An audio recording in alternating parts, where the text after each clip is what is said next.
옆에 분하고 이렇게 인사하시기 바랍니다. 사랑합니다. 축복합니다. 사랑합니다. 축복합니다. 사랑합니다. 축복합니다. 미 전도 종족인 미얀마 몬족 집회를 은혜 가운데 잘 마치고 돌아왔습니다. 지난 주일날 오후에 출발해서 어제 토요일 아침에 인천에 도착했습니다. 미얀마, 전에는 버마라고 부르던 나라입니다. 수도가 양곤에 있고요.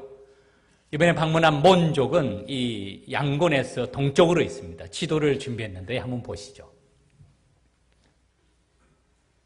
수도가 이 기역자 꺾인 그 가운데 약간 그 황색이 양곤입니다. 그 오른쪽에 몬족이 있고 흰족, 그 다음에 중간에 있는 도시가 몰레미안이라는 도시가 몬족의 주도입니다.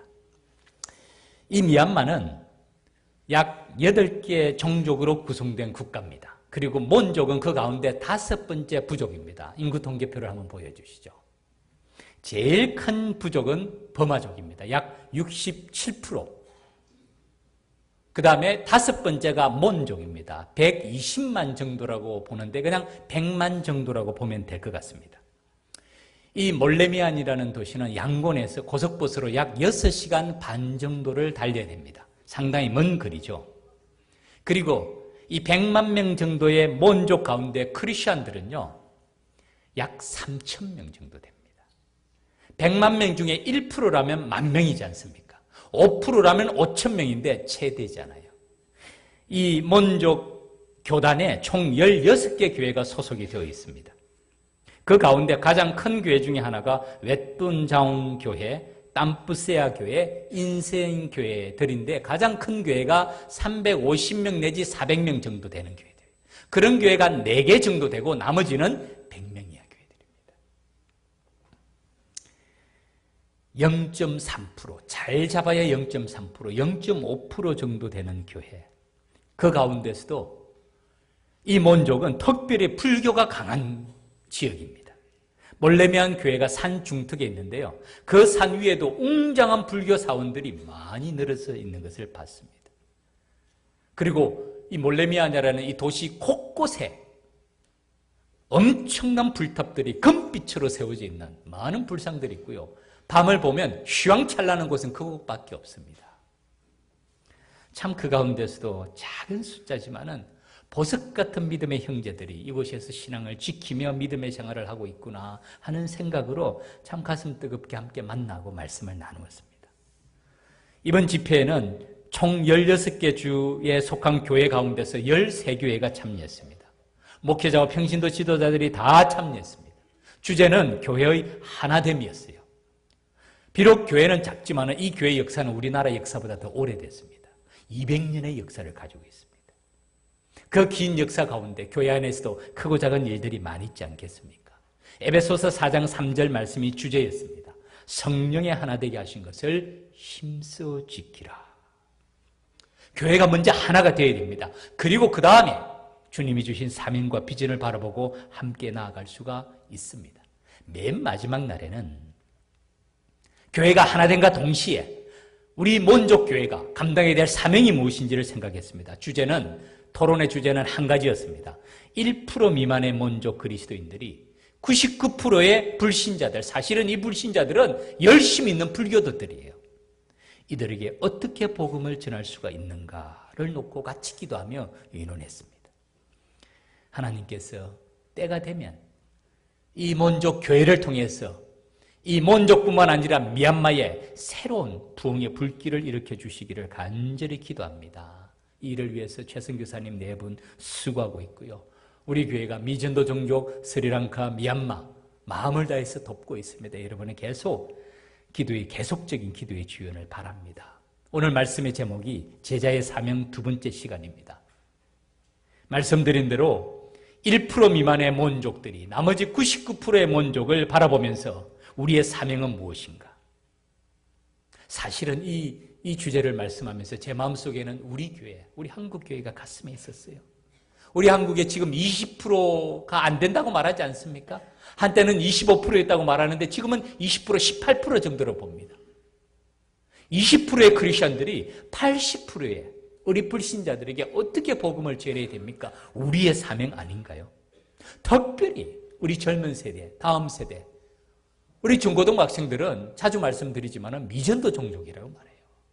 학생들 가운데 교회 나가는 학생들의 숫자를 통계를 한번 여러분 직접 물어보십시오. 3%, 5%입니다. 다음 세대 정말 마음을 다해서 우리가 기도하며 준비해야 되고요. 우리 오후 비전 예배 청년 일부 새가정부를 위해서 전력으로 지원을 해줘야 됩니다. 또한 우리에게는 또 다른 과제가 있죠. 우리 남한의 교회들이 세계 최고의 박해 국가라는 저 북한에게 어떻게 복음을 전할 수가 있겠습니까? 북한의 그 복음을 누가 전하겠습니까?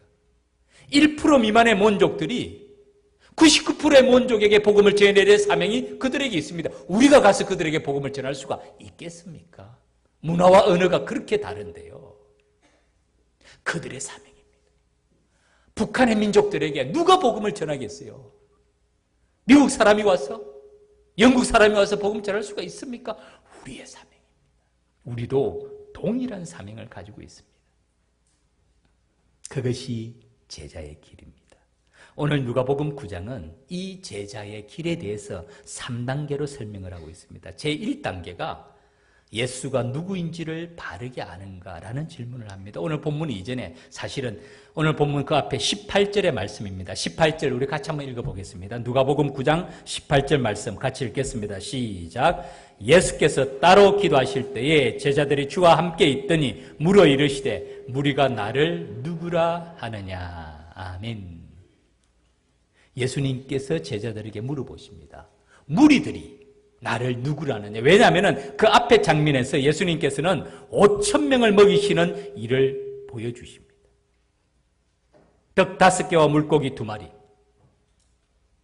오병이어의 기적으로 5,000명을 먹이시는 장면이 그 앞에 기록이 되어 있고요. 그 다음에 예수님께서는 따로 제자들에게 함께 있을 때 물어보십니다. 이 무리들이 나를 누구라 하느냐. 그 다음에 제자들이 대답해 줍니다. 이 무리들은 예수님을 보고 세례 요한이라고 하고 들으는 엘리야라고 하고 들으는 옛 선지자 중에 한 사람이 살아났다고 합니다. 예수님을 좋은 사람이라고 봅니까? 나쁜 사람이라고 봅니까? 좋은 사람이라고 보죠. 오병이어의 놀라운 기적을 베풀어 주시고 모든 병과 모든 질병을 고치시고 자신의 갈등과 문제를 해결해 주시고 기적과 이적을 보여주시는 좋은 분이라고 생각을 하지만은 예수님에 대한 바른 이해, 정확한 이해는 아닙니다.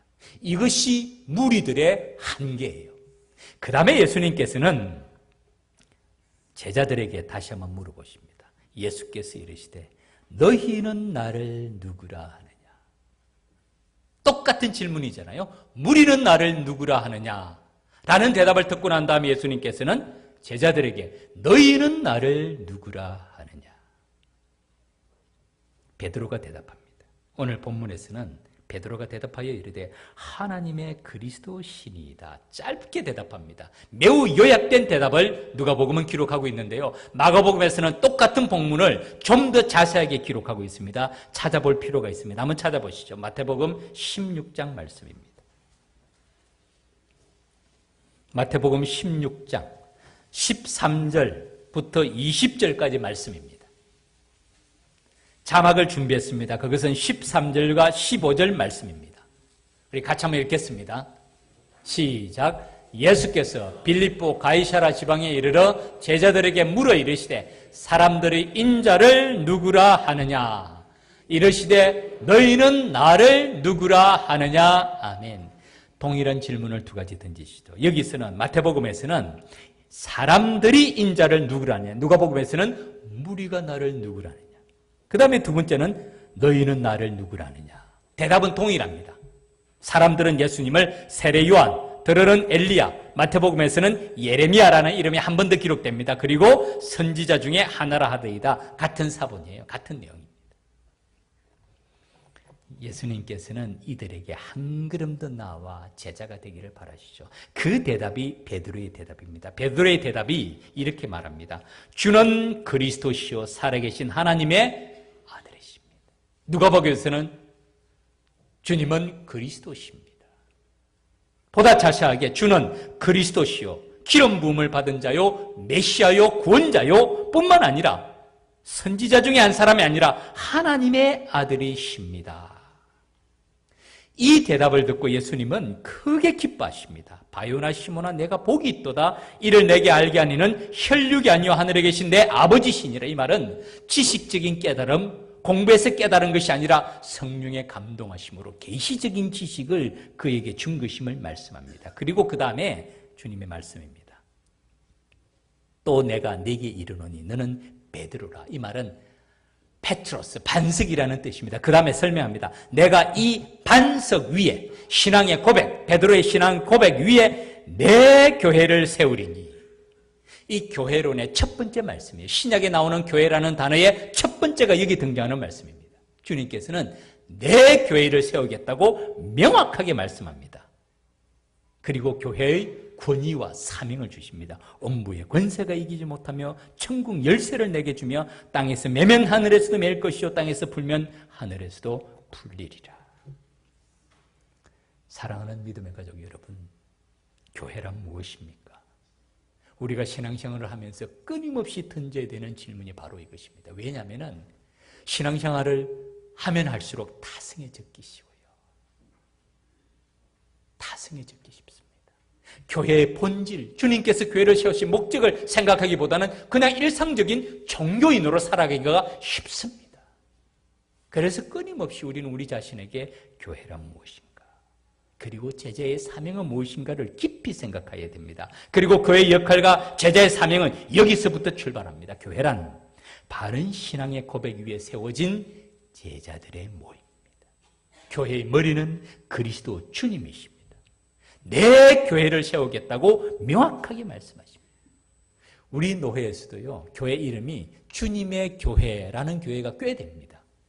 왜 교회 이름을 주님의 교회라고 써놨을까요? 명백하죠. 교회는 주님의 것이라는 것이.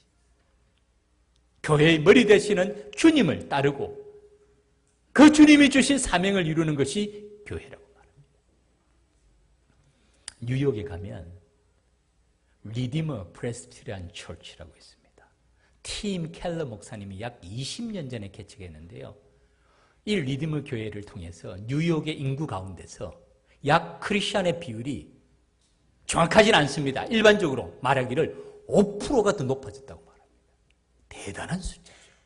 뉴욕의 인구 가운데서 이 리디머 교회를 통해서 크리스천이 된 사람이 기존의 크리스천보다 5%가 더 높아질 만큼 많은 영향을 끼친 그 교회가 리디머 교회 팀 켈러 목사님의 사역인데요. 맨 처음에는 센트럴 파크 옆에 있는 작은 링컨 스퀘어 교회 건물도 없어요. 빌려서 예배드리는 그곳에서 시작했는데 지금은 그 교회가 점점 커지니까 교회 건축을 더 크게 한 것이 아니라 교회를 분립했어요. 웨스트 사이드 교회, 이스트 사이드 교회, 다운타운 교회 3개를 더 분립했어요. 그리고 똑같은 목회 철학으로 이제는 4개 교회가 함께 나아갑니다. 그 교회 목회 철학이 뭔 줄 아세요? 그분이 팀 켈러 목사님이니까 영어로 교회 모토를 기록했습니다. All church, 교회, not for ourselves. 우리를 위한 교회가 아니라는 거예요.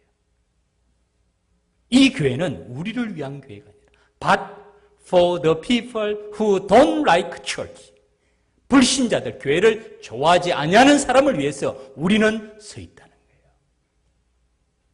이 땅의 교회가 존립하는 것은요, 유일한 단체가 교회는 자기 자신을 위하는 단체가 아니에요. A church, not for ourselves. 우리 자신을 위하는 교회가 아니라는 거예요.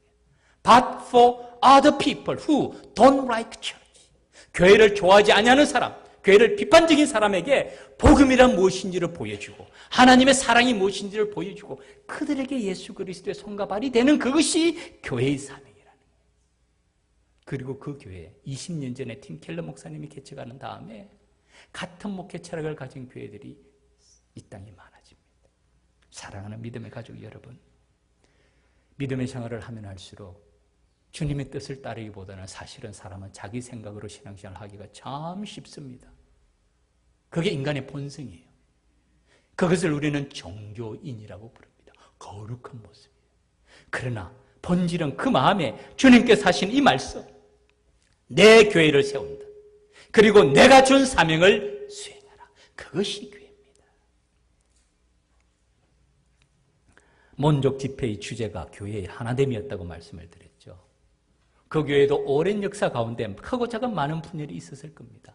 주제 말씀이 에베소서 4장 3절부터 6절까지 말씀이었습니다. 자막을 준비했는데요. 우리 같이 한번 보겠습니다. 에베소서 4장 3절부터 6절까지 읽겠습니다. 평안에 매는 줄로 성령이 하나 되게 하신 것을 힘써 지키라. 몸이 하나요 성령도 한 분이시니 이와 같이 너희가 부르심에 한 소망 안에서 부르심을 받았느니라. 주도 한 분이요 믿음도 하나요 세례도 하나요 하나님도 한 분이시니 곧 만유의 아버지시라. 만유 위에 계시고 만유를 통일하시고 만유 가운데 계시도다. 아멘.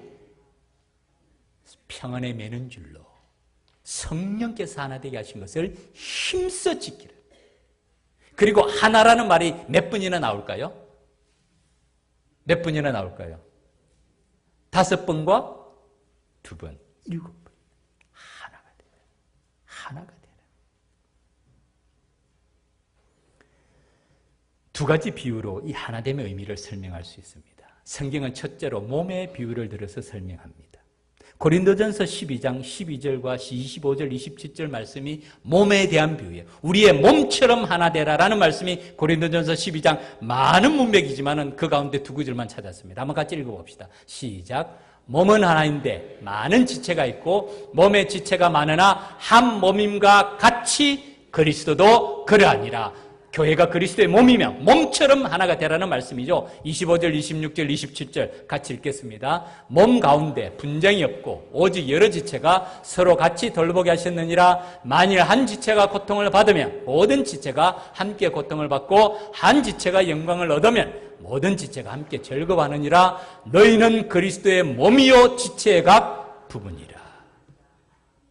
아멘. 너희는 그리스도의 지체의 각 부분이라. 제가 그림을 하나 보여드리겠습니다. 인체 외부의 구조를 보여주는 그림입니다. 셀 수 없이 많은 근육과 뼈와 조직과 세포들이 몸을 구성하고 있습니다. 한 그림은 앞면을 보여주고요. 한 그림은 뒷면을 보여줍니다. 해부학을 공부하시는 우리 의대생들은 아마 이거 가지고 한동안 골치 아플 것 같아요. 다 알아야 될 것 아닙니까? 얼마나 많은 기관과 조직들이 있습니까? 사실은 이건 약과입니다. 몸 안으로 들어가면 더 놀랍죠. 오장육부가 어떻게 움직일까요? 그런데 이 모든 것이 하나입니다. 그렇지 않나요? 완전하게 머리의 통제를 받습니다. 만약에 팔과 다리가 머리의 통제를 받지 않고 눈과 입과 귀가 머리의 통제를 받지 않으면 큰일 납니다. 심각한 장애로 볼 수 있습니다. 하나라는 거예요. 너희는 그리스도의 몸이요 지체의 각 부분이라. 완전한 하나를 이루라는 말씀이죠. 또 하나의 그림은 현대 우리 언어로 설명할 수 있습니다. 오케스트라입니다. 오케스트라. 악기가 오케스트라에 몇 개 정도가 있을까요? 제1 바이올린과 제2 바이올린이 있습니다. 오른쪽에는 첼로죠. 그 뒤에 있는 것은 더블 베이스죠. 그 다음에 중간에는 그게 비올라입니까? 전 잘 모르는데. 현악기들이 가득 있고요. 그 다음에는 관악기들이 있습니다. 트럼펫, 트럼본, 오보에, 뭡니까? 또 호른, 많은 이름도 모를 많은 악기들이 있고요. 그 다음에 심벌죠, 팀파니, 심지어는 하프, 피아노, 수십 종류의 악기들이 한 팀을 이룹니다. 오케스트라. 그리고 이 많은 악기들이 어떻게 됩니까? 그 다음 장면을 보여주시죠. 지휘자, 한 사람을 중심으로 한 가지 음악을 연주합니다. 바이올린은 바이올린 소리, 비올라는 비올라 소리, 첼로는 첼로 소리, 더블 베이스는 더블 베이스 소리를 냅니다. 트럼펫은 트럼펫, 트럼본은 트럼본. 그러나 이 모든 수십 종류의 악기들이 지휘자를 중심으로 완전히 하나가 됩니다.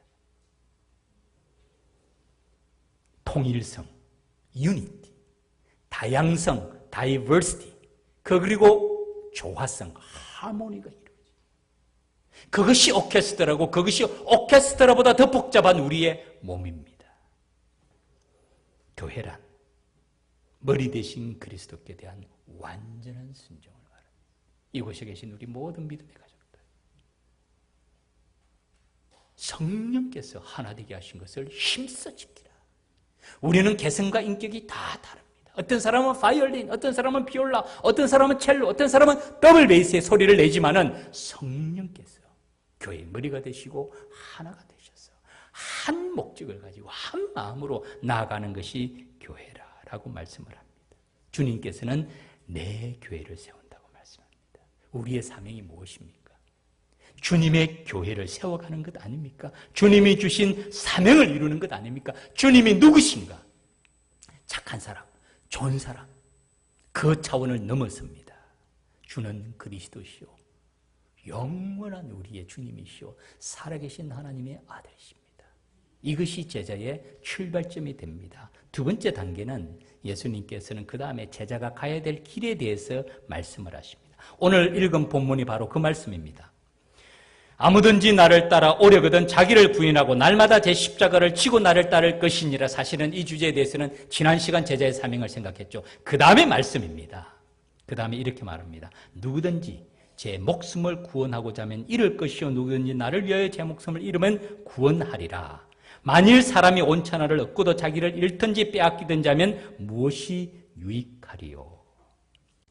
제자란 이것입니다. 자신의 목숨보다 더 귀한 가치가 있다는 것을 깨닫는 사람이 제자라는 뜻이에요.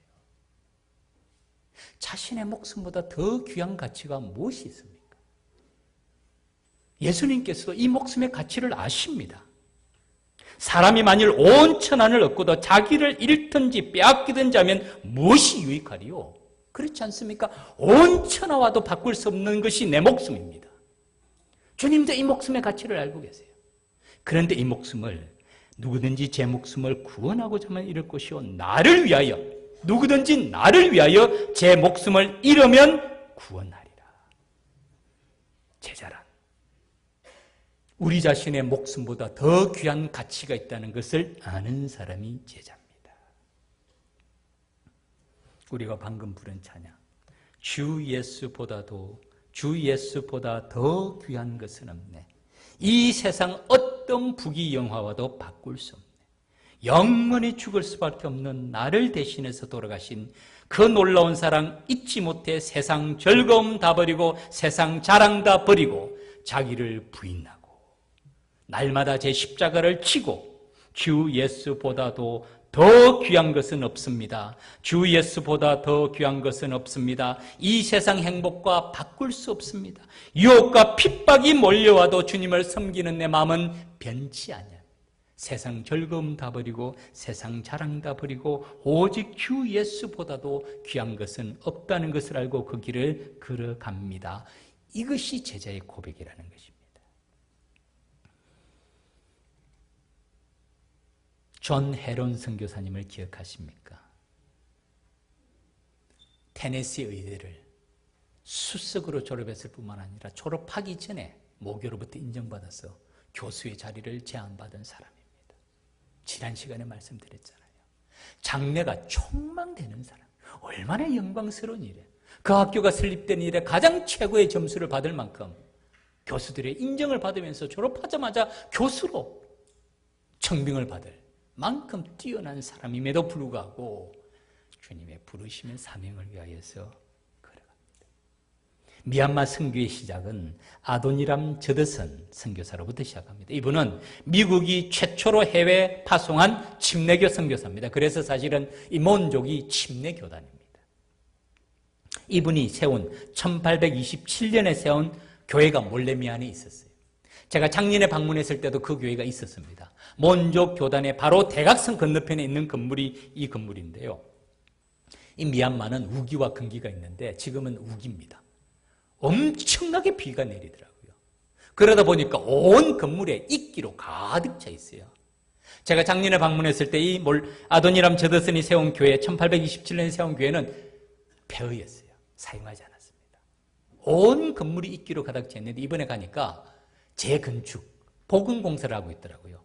보니까 미국 대사관에서 돈을 대어서, 왜냐하면 아도니람 저드슨은 미국 선교사니까 미국 대사관에서 자금을 대어서 이 교회 복음공사를 하고 있다는 설명을 들었습니다. 1820년 10명의 미얀마인이 세례를 받습니다.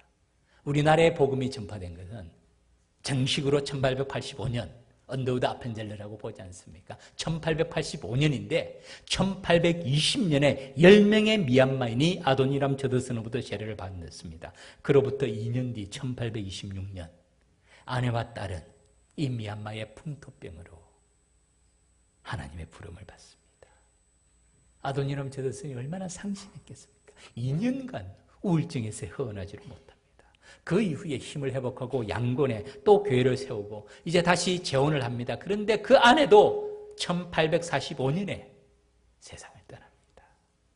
그로부터 5년 뒤 1850년 질병 치료를 위해서 아도니람 저드슨이 미국으로 돌아가던 중에 병이 너무 깊어서 벵골만, 미얀마를 떠나기 전에 벵골만에서 하나님의 부르심을 받습니다. 사랑하는 믿음의 가족 여러분, 제자의 길이란 무엇입니까?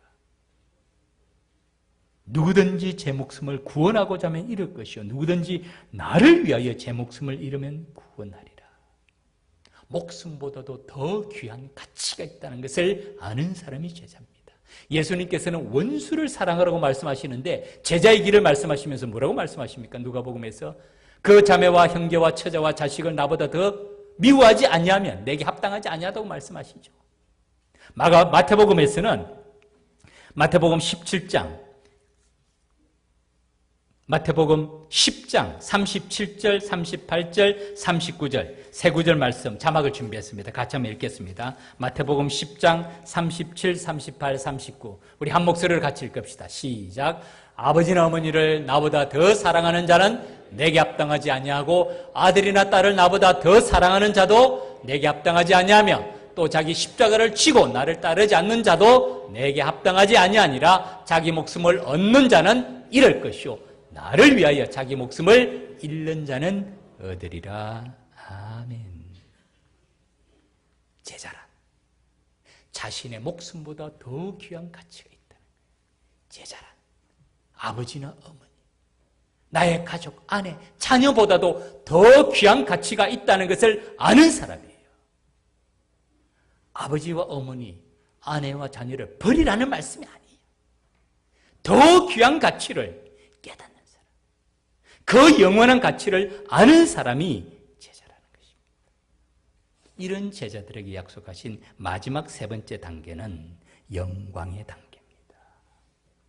오늘 본문에서도 이 본문 다음에 예수님께서 변화산에서 변화되는 장면을 말씀합니다. 이 말씀을 하신 후 8일쯤 되어 예수께서 베드로와 요한과 야고보를 데리고 기도하시러 산에 올라가사 기도하실 때에 용모가 변화되고 그 옷이 휘어져 광채가 나더라. 똑같은 말씀이 마태복음에도 기록이 되어 있습니다. 마태복음 17장 1절 2절 말씀입니다. 자막을 준비했습니다. 같이 읽읍시다. 시작. 엿새 후에 예수께서 베드로와 야고보 요한 그 형제 요한을 데리시고 높은 산에 올라가셨더니 그들 앞에서 변흥되사 그 얼굴이 해같이 빛나며 옷이 빛과 같이 휘어졌더라. 아멘. 엿새 후에 예수께서 베드로, 야고보, 요한 데리고 따로 높은 산에 올라가셨는데 그들 앞에서 변흥되사 영광의 모습으로 변흥되사 그 얼굴이 해같이 빛나며 옷이 빛같이 휘어졌더라. 아멘. 사랑하는 믿음의 가족 여러분, 우리의 마지막 단계가 뭔 줄 아세요? 목숨보다 더 귀한 가치를 알고 때로는 그 가치를 위해서 십자가의 길을 걸어가는데 그것으로 끝일까요? 그 다음에 단계가 뭔 줄 아세요? 바로 이 단계입니다. 영광의 모습이 있습니다. 영광스러운 모습. 그 얼굴이 해같이 빛나고 옷이 빛같이 빛나고 그 다음에 모세와 엘리야를 만납니다. 우리 주님이 대화하시는 장면을 보여주죠. 우리 제자의 길은 이 땅의 삶으로 끝나지 않습니다. 영원한 삶으로 이어집니다. 이것이 제자를 부르시는 영광스러운 주님의 부르심임을 믿습니다. 우리 신인아 권사님, 제가 장례 예배 과정을 우리 장로님이 사진으로 보내주셔서 제가 다 봤습니다. 그렇게 예배를 드리고 싶어 하셔서 본당까지 오셔서 기도하시고 가는 모습을 보면서 제가 참 가슴이 아팠어요.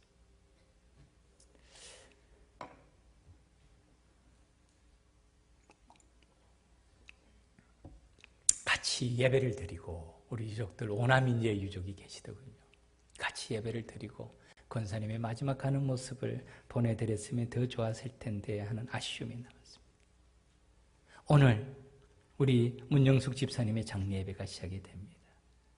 우리가 장례 예배 때 찬송을 부릅니다. 그 이별의 슬픔 가운데서도 찬송을 부르는 이유가 뭡니까? 우리의 삶이 죽음으로 끝나는 것이 아니기 때문이에요. 영원한 삶이 시작이 되기 때문인 줄 믿습니다. 이것이 주님의 약속의 말씀이에요. 사도 바울이 마지막 남긴 유언의 말씀, 언제 들어도 힘이 되는 말씀 아닙니까? 전제와 같이 내가 벌써 부어지고 나의 떠날 시각이 가까웠도다. 나는 선한 싸움을 싸우고, 자막을 부탁합니다. 나의 달려갈 길을 마치고 믿음을 지켰으니 이제후로는 나를 위하여 의의 면류관이 예비되었으므로 주곧 의로우신 재판장이 그날에, 주님을 만나는 그날에, 이 땅의 새 삶은 끝나지만은 주님을 만나는 그날에 내게 주실 것이며, 나뿐만 아니라 주의 나타나심을 삼하는 모든 자에게 주신다는 주님의 약속의 말씀이 있습니다. 이것이 믿음입니다. 폭염도 끝납니다. 여름도 끝나고요. 이제 가을의 문턱에 서 있지 않습니까? 우리 인생도 끝이 납니다. 그러나 우리의 믿음은 끝나지 않습니다. 영원한 삶을 바라보고 나아가게 됩니다. 사랑하는 믿음의 가족 여러분, 우리는 누굽니까? 주님을 따르는 무리들입니까? 아니면 우리는 예수님이 누군지를 바르게 하는 제자들입니까? 우리의 생명이 고귀하다는 것은 주님도 알고 계세요. 우리의 자녀들이 고귀하다는 것도 주님도 알고 계시고, 우리의 부모님이 귀하다는 것 주님이 알고 계십니다. 그러나 내 생명보다도 더 귀한 가치가 있다는 것을 아는 것이 제자의 길입니다. 그리고 주님께서 그 사명을 감당하는 자에게 힘 주시고 능력을 부어주십니다. 먼저 그의 나라와 그의 의를 구하는 자에게는 이 모든 것을 채워주신다는 주님의 약속의 말씀이 있지 않습니까?